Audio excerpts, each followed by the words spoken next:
And then afterwards he got up and grabbed my arm and then started walking up and down the front of the stage and said to me, "Can you play that solo you just played whilst walking at this pace with me?" He said, "That cool?" And I said, "Totally." He said, "Oh, cool, that's great." Orianthi Panagaris speaks about her influences with the kind of energy you'd expect from someone who still plays with the same excitement she had as a kid picking up a guitar for the first time.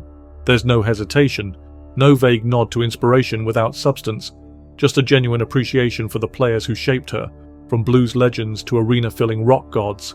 He kept in contact with me since then, being really encouraging, just sending me emails and listening to my demos and stuff. And Carlos Santana made me want to pick up an electric guitar, she says without a second thought.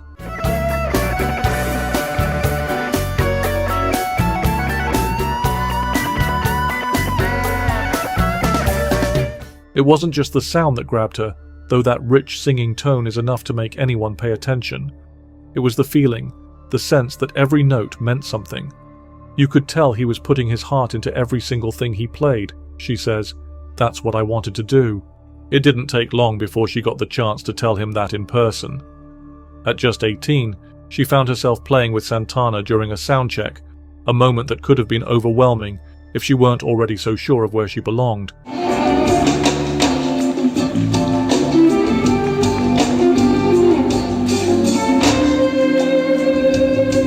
He saw something in her playing, something raw but fully formed, and she's carried that encouragement ever since. He was so kind, she says, just really supportive. To have someone like that believe in you, it means everything. Santana might have been the gateway, but he was hardly the only influence shaping her sound. Blues was always there, seeping into everything, shaping the way she approached lead guitar.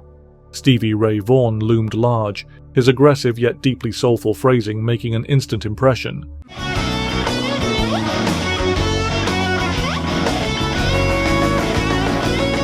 The way he played, it was just so powerful, she says. You couldn't ignore it. Every note had this fire to it. Vaughan's approach to the guitar was visceral, all about feel rather than technical perfection. He wasn't playing to impress, he was playing to express, and that was what mattered. Orianthi understood that instinctively. You can hear it in the way she bends and stretches notes, the way she lingers on certain phrases just long enough to let them sink in.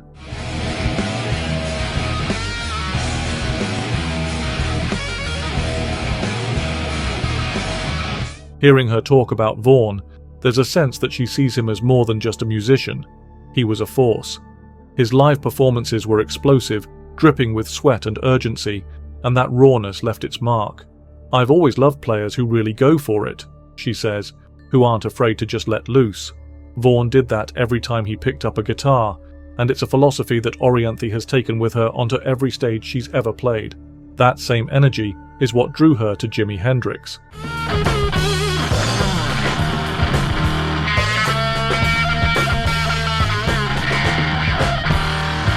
Of course, you'd be hard-pressed to find a guitarist who doesn't list Hendrix as an influence in some way, but for Orianthi, it goes beyond the usual reverence. I love the live recordings, she says. There's something about them. You can hear the way he was just completely in the moment. Hendrix's studio work was groundbreaking, but his live performances were something else entirely. He played like the music might vanish if he didn't grab it in time, stretching songs into wild, unpredictable shapes, feeding off the energy in the room. That idea, music as something living, something that shifts and breathes depending on where and when it's played, is something that Orianthi has always understood. She's not the kind of player who simply replicates a solo the same way every night. Instead, she chases that same spontaneity, that feeling that anything could happen. You have to be open to the moment, she says. That's when the best things happen. If Hendrix represents the unchained spirit of electric guitar, Eric Clapton offers something a little different.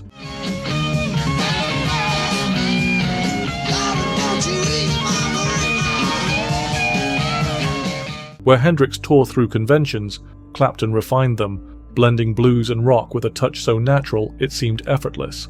Orianthi's first encounter with his playing came through Unplugged, a performance that introduced a whole new audience to Clapton's blues roots. I used to watch the video all the time, she says. Then I got the CD and just kept playing it over and over. There was something in that stripped-down performance that stuck with her, not just the technical brilliance, but the way Clapton let the songs breathe. That sense of restraint, of knowing when to hold back rather than simply letting loose, is something that Orianthi has absorbed into her own playing.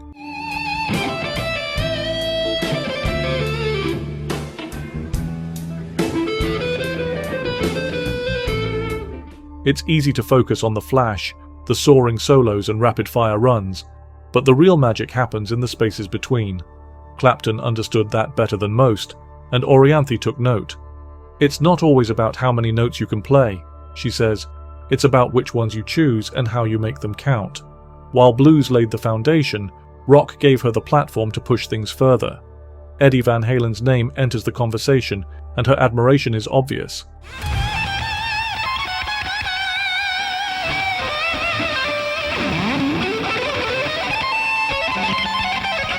The way he played, it was just next level, she says. There was no one else like him. Van Halen didn't just play the guitar, he reinvented it. Tapping, harmonics, dive bombs, techniques that had existed in some form before him became entirely new in his hands. For Orianthi, it wasn't just about the technique. It was the playfulness, the sense that Van Halen was always having fun with the instrument. He made it look so easy, she says, like he was just messing around, but then you'd hear what he was doing and it was insane. That blend of technical brilliance and pure joy is something that runs through her own playing. She's got the chops, but she never lets them overshadow the music itself. It's always about the song, about what the guitar can add rather than what it can show off. Then there's Steve Vai, a guitarist who exists in a category all his own.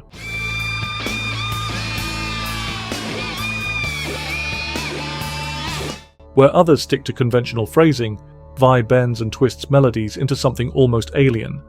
His influence on Orianthi isn't just about sound, it's about approach. He's always pushing himself, she says, always exploring new things, never settling. Vai's mentorship has been invaluable to her, not just in refining her technique, but in expanding the way she thinks about music itself. He's not afraid to be different, to take risks, and that's a lesson she's carried into her own career.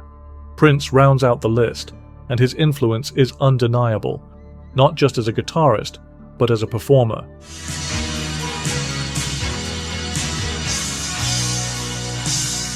He had everything, she says. The stage presence, the attitude, the way he could command an audience. Prince's ability to move seamlessly between genres, to fuse rock, funk, blues and pop into something entirely his own, is something that Orianthi deeply respects. He never allowed himself to be boxed in, and neither does she. Music should be about expression, she says, about doing what feels right, not what people expect. It's that philosophy that ties all these influences together.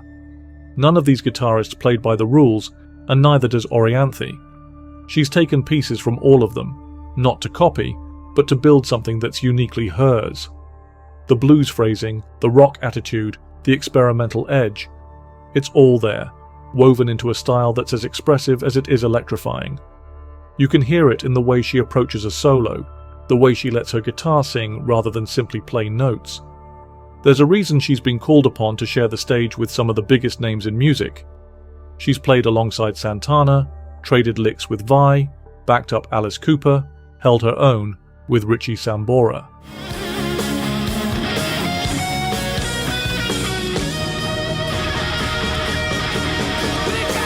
These aren't just opportunities, they're testaments to her ability. She's not here to prove herself anymore, she's done that 100 times over. Instead, she's doing what she set out to do from the beginning, playing with feeling, making every note count, carrying the legacy of the greats while carving out her own.